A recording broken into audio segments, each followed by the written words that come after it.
JK 24/7 news में आप सभी लोगों का बहुत स्वागत करते हैं। आज हमारे साथ एक खास मेहमान जुड़े हुए हैं, स्पोर्ट्स सेक्रेटरी श्री रविंदर कुमार, और आज हम इनसे यूटी लद्दाख में विंटर स्पोर्ट्स की तैयारियों को लेकर बातचीत करने वाले हैं। सर, आपका बहुत स्वागत है। सर, सबसे पहले हम आपसे जानना चाहेंगे कि यूटी लद्दाख में विंटर स्पोर्ट्स की तैयारियां किस प्रकार से चल रही हैं सर? हमने यूटी लद्दाख में जो विंटर स्पोर्ट्स एसोसिएशन उसके साथ में मीटिंग की है। इसके अलावा हमारी जो स्पोर्ट्स मिनिस्ट्री है गवर्नमेंट ऑफ इंडिया, उससे बात चल रही है। तो जो भी इवेंट हमें इस साल में करने हैं विंटर में, तो उसको लेके पूरी तैयारियां चल रही हैं। और हमने अपनी तरफ से एक कैलेंडर भी उसका तैयार कर लिया है, तो उसके हिसाब से इवेंट्स को किया जाएगा। और उसके लिए आज भी मैं एक मीटिंग कर रहा हूँ, उसमें जंस्कार विंटर स्पोर्ट्स को लेके एक मीटिंग मैं आज कर रहा हूँ। और इंफ्रास्ट्रक्चर को लेके भी काफ़ी काम चल रहे हैं। तो अपनी तरफ से यूटी स्पोर्ट्स डिपार्टमेंट की तरफ से हम पूरी तैयारी इसमें कर रहे हैं। जी। सर, जैसे आपने Zanskar winter sports and youth festival की बात करी है, और जैसा कि हम लोग जानते हैं कि लद्दाख का जो विंटर है बहुत हार्श रहता है, क्लाइमेट काफ़ी एक्सट्रीम होता है, और स्पोर्ट्स ही एक ऐसी चीज़ है जो यूथ को और बाकी पब्लिक को एंगेज रखता है। और लास्ट ईयर हमारा first time ever Zanskar winter sports and youth festival रहा है। इस साल सर आप कौन से नए गेम्स एंड एक्टिविटीज़ को जो हैं इंक्लूड करने वाले हैं? इस साल एक तो हम जो एग्जिस्टिंग हमारे जितने भी विंटर स्पोर्ट्स की एक्टिविटीज़ हैं उसको तो हम कर ही रहे हैं। उसके अलावा हम इस बार कोशिश करें कि अगर कोविड की कंडीशंस अगर थोड़ा रिलैक्स हुई या फिर हमें बाहर से थोड़ा सपोर्ट मिला, तो हम जो आउटसाइड प्लेयर्स हैं, जो एम्बेसीज के प्लेयर्स भी पहले आते थे आइस हॉकी में, उनको हम इनवाइट करेंगे। इसके अलावा जो दूसरे स्टेट्स की टीम है उनको भी हम इनवाइट करेंगे। तो हमारी कोशिश यही है कि चाहे वो आइस हॉकी हो, चाहे स्कीइंग हो, चाहे स्पीड स्केटिंग हो, या जो दूसरे हमारे विंटर के इसके अलावा दूसरे भी गेम हैं, तो सभी में हम एक तो पार्टिसिपेशन को ज़्यादा कर पाएँ, और दूसरा इवेंट्स को हम अच्छे तरीके से ऑर्गेनाइज कर पाएँ। तो हमारा मेन फोकस अभी यही है। हमने इस साल पिछले साल भी हमने काफ़ी आइस हॉकी इक्विपमेंट्स बच्चों को दिए थे। इस साल भी हम प्रोवाइड कर रहे हैं बच्चों को। तो कोशिश यही है कि इंफ्रास्ट्रक्चर की कमी ना हो, इक्विपमेंट्स की कमी ना हो, और बच्चों को एक्सपोजर मिले। हमारी कुछ कॉरपोरेट जो ग्रुप्स हैं उनके साथ में बात चल रही है, तो उसमें मेनली हम सॉफ्ट स्किल के ऊपर काम कर रहे हैं, चाहे वो रॉयल इनफील्ड हो, चाहे ड्रीम इलेवन हो, या और दूसरे भी कुछ इसमें CSR के काम चल रहे हैं। तो हमारा मकसद यही है कि बच्चों को जो सॉफ्ट स्किल्स की जो कमी रह जाती है, चाहे वो ट्रेनिंग के बारे में हो, चाहे बाहर इवेंट का एक्सपोजर हो, तो उसके लिए हम तैयारी कर रहे हैं कि बच्चों को वो एक्सपोजर हम किसी तरीके से दें, जिससे कि वो फ्यूचर में एक अच्छे प्लेयर बन सके। जी। सर, जैसे आपने सॉफ्ट स्किल्स और ट्रेनिंग की बात करी है, और इसमें कोई शक नहीं है कि हमारे लेह और कारगिल दोनों ही ज़िलों में बहुत बेहतरीन खिलाड़ी हमें देखने को मिलते हैं। और हालांकि यहाँ के जो हमारे कोचेज़ हैं, जो लोकल कोचेज़ हैं, वो भी काफ़ी उम्दा अपनी तरफ से खेलते हैं। पर सर, एक बेहतरीन नेशनल प्लेयर बनने के लिए क्या आप बाहर से नेशनल कोचेज़ को भी फ्यूचर में इन्वाइट कर रहे हैं सर? हाँ बिल्कुल। एक्चुअली हम एक तो दोनों डिस्ट्रिक्ट में हमारे दो दो खेलो इंडिया सेंटर बन रहे हैं, लेह और करगिल में। तो उसमें अभी हमने कुछ स्पोर्ट्स को चूज़ किया है। तो उसमें भी हम एक तो जो हमारे पुराने अच्छे चैंपियन होंगे उनको हम इन्वॉल्व करेंगे। इसके अलावा हमारी कोशिश ये है कि लद्दाख में हम फॉरेन कोचेज को भी हम इनवाइट करें, खास खास तौर से जो विंटर स्पोर्ट्स है उसके लिए। क्योंकि जो इंडियन स्पोर्ट्स है उसके लिए हमें कोचेज फिर भी मिल जाते हैं, लेकिन आइस हॉकी है या स्पीड स्केटिंग है, इनके लिए हमें बाहर से हमें कोचेज की ज़रूरत पड़ेगी। तो उसके लिए हमें मेरी विंटर क्लब से बात चल रही है, और उसके अलावा जो हमारे CSR स्पॉन्सर हैं उनसे भी हमारी बात चल रही है। तो हमारी कोशिश है कि 1 महीने का 2 महीने का हम कोई कोचिंग कैंप हम ऑर्गेनाइज करें, जिससे कि बच्चों के एक एक्स्ट्रा एक्सपोजर मिले और बच्चे हमारे नेशनल इंटरनेशनल लेवल के ऊपर अच्छा परफॉर्म कर सके। जी। सर, एक चीज़ आपसे पूछना चाहेंगे कि लेह में अगर हम लेह ज़िले की बात करें, तो जो हमारा NDA स्टेडियम है उसका काम अभी चल रहा है, और स्पितुक के पास भी एक नया स्टेडियम बन रहा है, उसका काम चल रहा है। यहाँ पर क्रिकेट मैचेस एक एक महीने लंबे चलते हैं, लेकिन उस हिसाब से इंफ्रास्ट्रक्चर कुछ भी नहीं है। तो सर, दोनों स्टेडियम्स को अप एंड रनिंग हम कब देख पाएंगे? ये दोनों स्टेडियम है, ये इनका डिफरेंट यूज़ होगा। जो NDA स्टेडियम है इसमें मेनली हम आइस हॉकी के ऊपर फोकस करेंगे, और इसके साथ में जो इंडोर हमारा मल्टीपर्पज़ हॉल है उसमें जितने भी इंडोर गेम्स होंगे वो इसमें फोकस किया जाएगा। और इसकी इसी के साथ में एक मल्टीपर्पज़ जिम भी हम तैयार कर रहे हैं, जिससे कि बच्चे जो भी किसी भी स्पोर्ट्स के वो बच्चे फ़ायदा उठा सके। तो NDA स्टेडियम का पर्पज़ थोड़ा डिफरेंट होगा।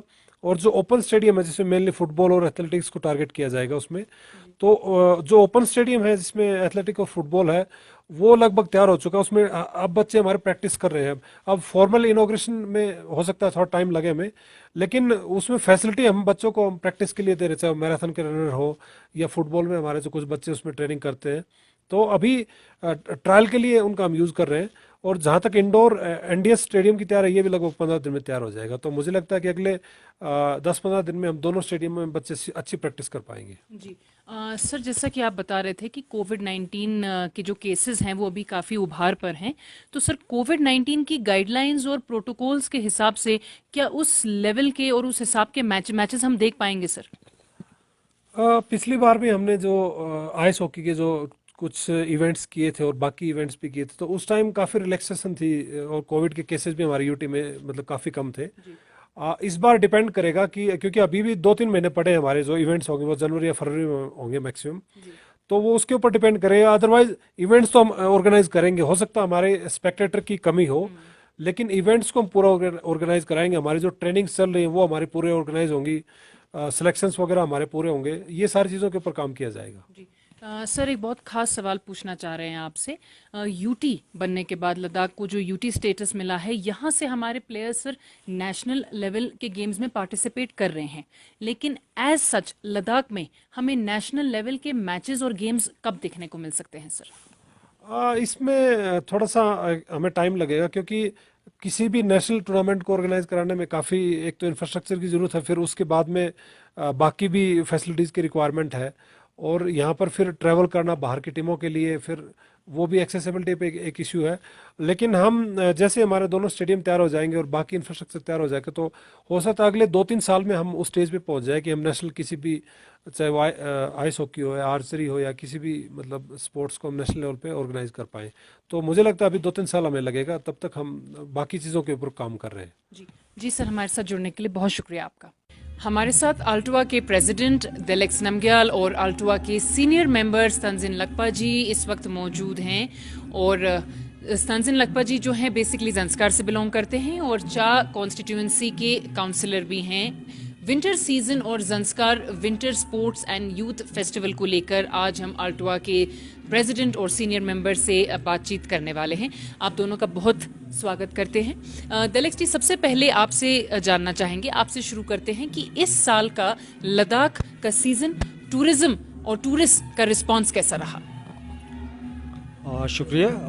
इस साल 2021 में ऑलमोस्ट 18 मंथ्स के लॉकडाउन और कोविड पैंडमिक के चलते हुए जो भी एसओपीज़ और रेस्ट्रिक्शंस थी उसके चलते हुए जब जून एंडिंग जुलाई में टूरिस्ट सीज़न ओपन हुआ लद्दाख का, तो हमें उम्मीद नहीं थी, बट उम्मीद से ज़्यादा बहुत अच्छा रिस्पांस था। और इनफैक्ट अभी सितंबर एंड अक्टूबर तक जो टूरिस्ट था सीज़न था बहुत ही अच्छा गया। और मेरे ख्याल से करीब 3 लाख प्लस टूरिस्ट अराइवल्स हुए हैं इस साल, जो कि होटल्स और टूर ऑपरेटर्स, टैक्सीज सबके लिए बहुत अच्छा है। और ऐसा बताया जा रहा है दिलेक्स जी कि as compare to other states, बाकी स्टेट्स के मुकाबले में लद्दाख ने बहुत अच्छा किया है एंड टूरिज़्म काफ़ी अपनी उभार पर था। एंड लाइकवाइज ये बहुत अहम एक सवाल बनता है कि विंटर सीजन में जो है टूरिज़्म और टूरिस्ट इंडस्ट्री से रिलेटेड जितने भी लोग इन्वॉल्व हैं, होटेलियर्स हों, ट्रैकर्स हों, ट्रैवल एजेंसीज हों, हॉर्समैन हो, सब बहुत ज़्यादा सफ़र करते हैं विंटर में। और विंटर में एकमात्र टूरिज्म का सहारा है चादर ट्रैक। सो विंटर सीजन को ध्यान में रखते हुए अल्टुआ के क्या प्लान्स हैं, आपके नए क्या प्रोजेक्ट्स हैं? देखिए, सबसे पहले तो विंटर सीज़न का जो मैक्सिमम टूरिस्ट अराइवल्स है वो चादर ट्रैक की वजह से है। उसके बाद आप स्नो लेपर्ड टूर्स और कुछ वाइल्ड लाइफ टूर्स या बर्डिंग टूर्स को ले लीजिए, बट जो मैक्सिमम टूरिस्ट अराइवल्स हैं वो चादर के सीज़न में होता है, जनवरी और फरवरी में, 2 महीने के बीच। और इस साल मेरे ख्याल से चादर के लिए भी बहुत अच्छा रिस्पांस है and we are expecting close to 5,000 tourist arrivals in the month of January and February for Chadar. तो चादर के चलते हुए अब जितने भी आपके लोकल यूथ्स और जितने भी एंटरप्रेन्योर्स या जितने भी आपके टूर ऑपरेटर्स जो चादर ऑपरेट करते हैं उनके लिए सीज़न अच्छा जाएगा। होटल्स, गेस्ट हाउसेस को बुकिंग्स अच्छी मिलेंगी 2 महीने के दौरान। और ज़ांस्कार के जितने भी पोर्टर्स हैं, आपके गाइड्स हैं या कुक्स हैं, और जितने भी सर्विस इंडस्ट्री में जितने भी आपके सपोर्ट स्टाफ है, उन सब का भी 2 मंथ्स का एम्प्लॉयमेंट और इनकम जनरेशन का बहुत अच्छा स्कोप है। जी। और चादर के अलावा क्या और कोई नए ट्रैक्स हैं, विंटर ट्रैक्स हैं जो अल्टोआ की तरफ से लॉन्च किए जाएंगे? जैसे मेरे ख्याल से शाम वैली एक फेवरेबल एरिया है, तो ऐसा कोई प्रोजेक्ट है अल्टोआ का? चादर का ऑल्टरनेट हम 1 साल से हमने रेकी किया है, और हमें ये भी पता है कि अब धीरे धीरे चलते जैसी रोड कनेक्टिविटी आपकी नीमू पदम हो जाएगी, तो चादर का थोड़ा सा जो क्रेज़ है वो कम हो जाएगा। तो उसके चलते हुए कुछ रेकी हुए हैं और कुछ नए रूट्स भी हैं जो कि काफ़ी फेवरेबल हैं, और मेरे ख्याल से इस साल कुछ ग्रुप्स उन रूट्स पे चलेंगे, प्लस आने वाले टाइम में वो काफ़ी प्रमोट होंगे। जी। दिलेश जी, आप बता रहे हैं कि 5,000 के करीब जो है टूरिस्ट एक्सपेक्टेड हैं लद्दाख में in the coming months, and given the fact कि कोविड-19 के केसेस नंबर्स राइज पर हैं, तो इस सिचुएशन को हम किस तरीके से हैंडल करेंगे कि अगर इतने हमारे 5,000 के करीब टूरिस्ट आते हैं और कोविड केसेस बढ़ते हैं, अगर डिप्टी कमिश्नर एक लॉकडाउन अनाउंस करते हैं, how are we going to handle this?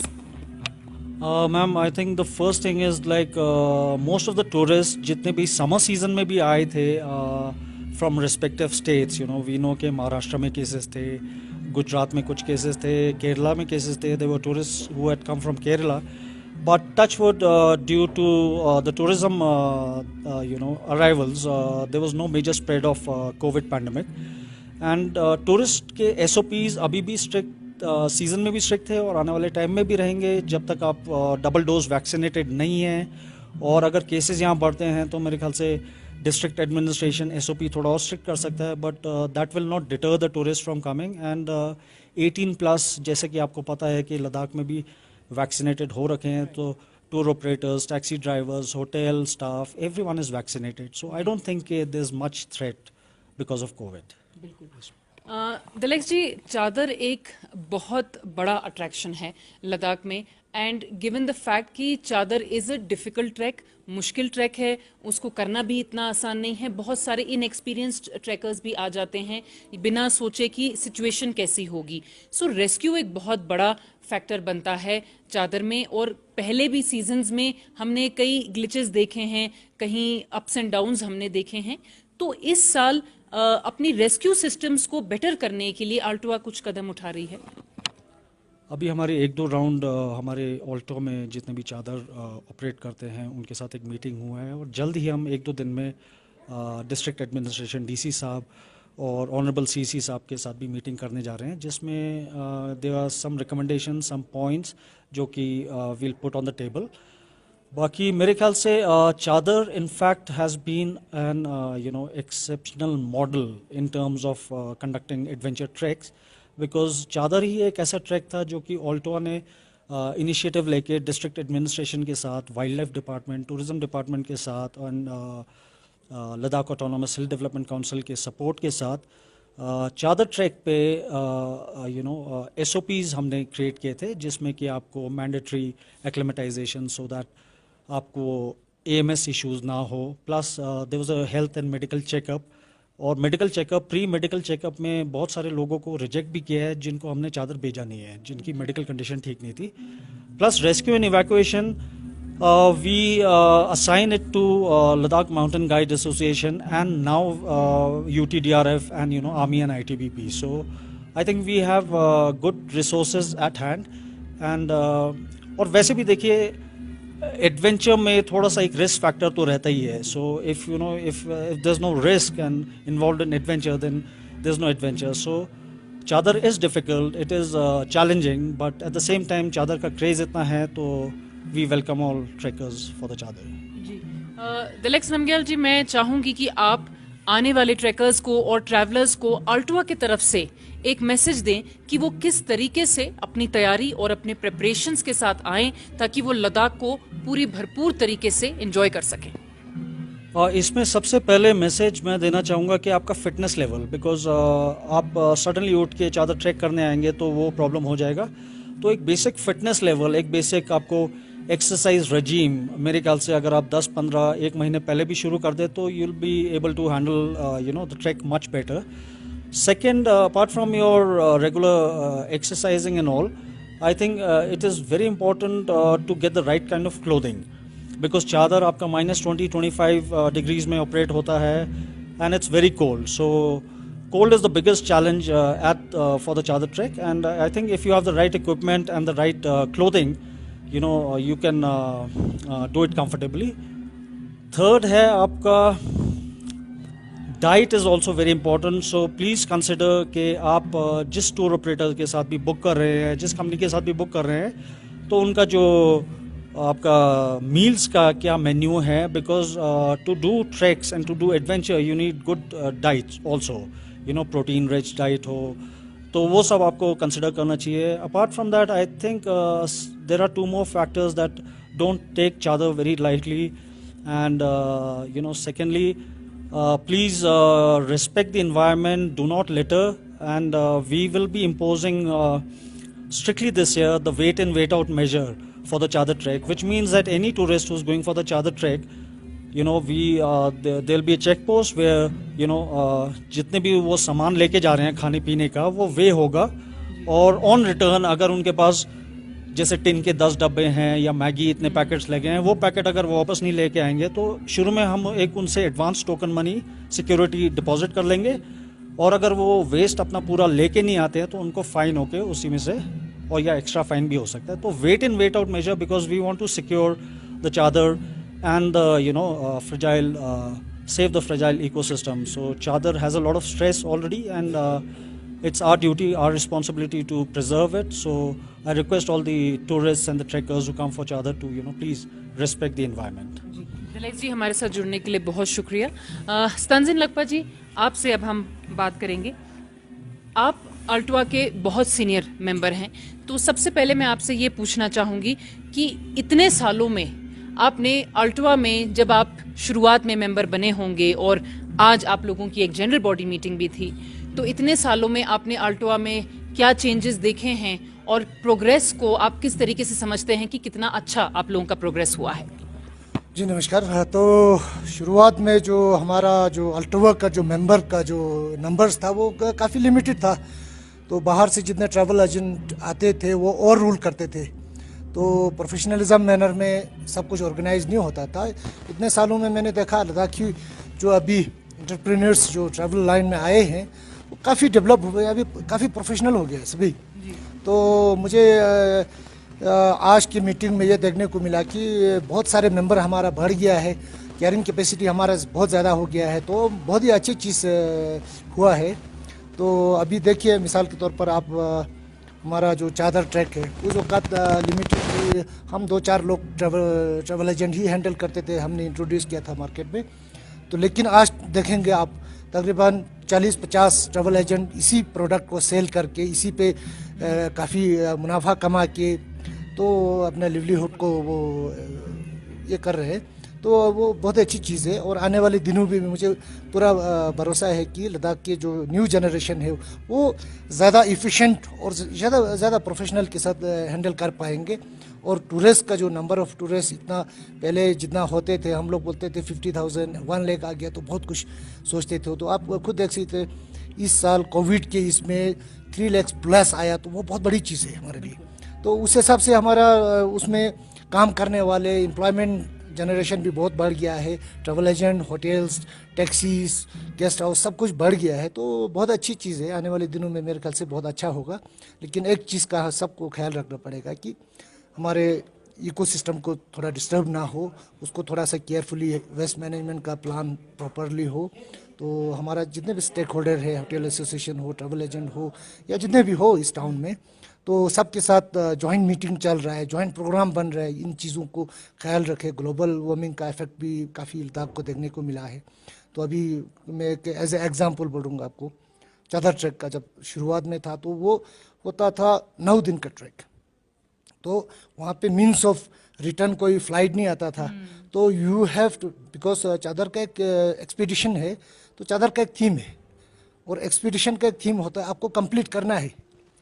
तो आज वो सिचुएशन जो है चेंज हो गया है. आज मैक्सिमम 3 days वॉक चादर पे हैं, लेकिन 3 days का वो भी कंप्लीट नहीं करते हैं। आज के मतलब चादर जो है एक फ़ोटो सेशन स्पॉट बन गया है।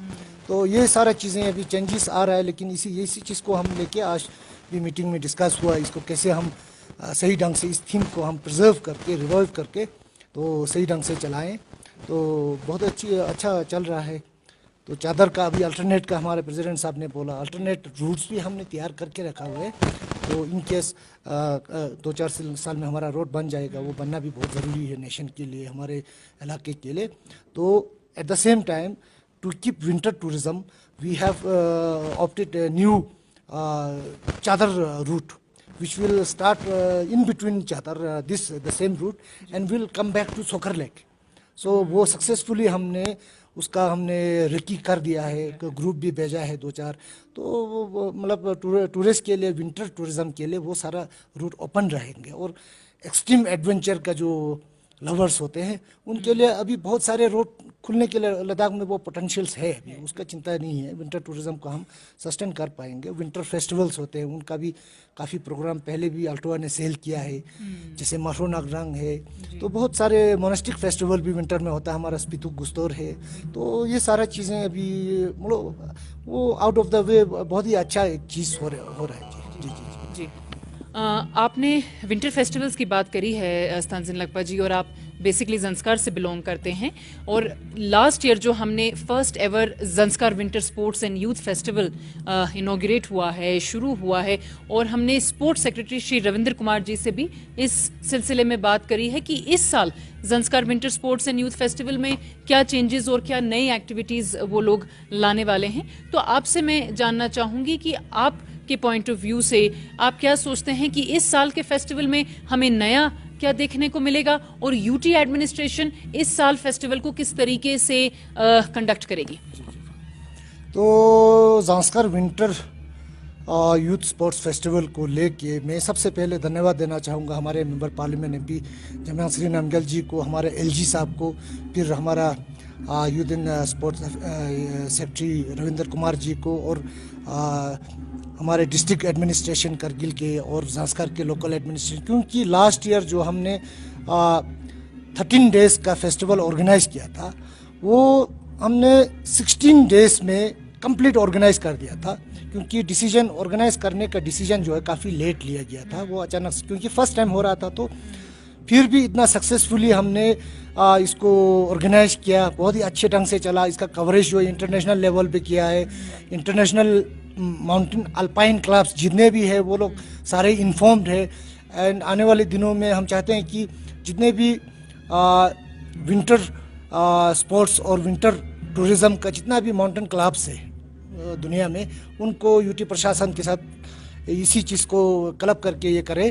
तो बहुत ही अच्छा चला है। और इस साल के लिए कल ही हमारा मीटिंग हुआ था, मेंबर पार्लियामेंट साहब भी थे, रविंद्र कुमार जी ने सारे जितने एडमिनिस्ट्रेशन के जितने भी स्टेक होल्डर्स है, टूरिज्म डिपार्टमेंट है, हमारे आर्मी वाले, आरटीबीपी है, तो हमारे डिस्ट्रिक्ट के जितने एडमिनिस्ट्रेशन के हेड्स है, यूटी के जितने हेड्स है, एमपी साहब थे।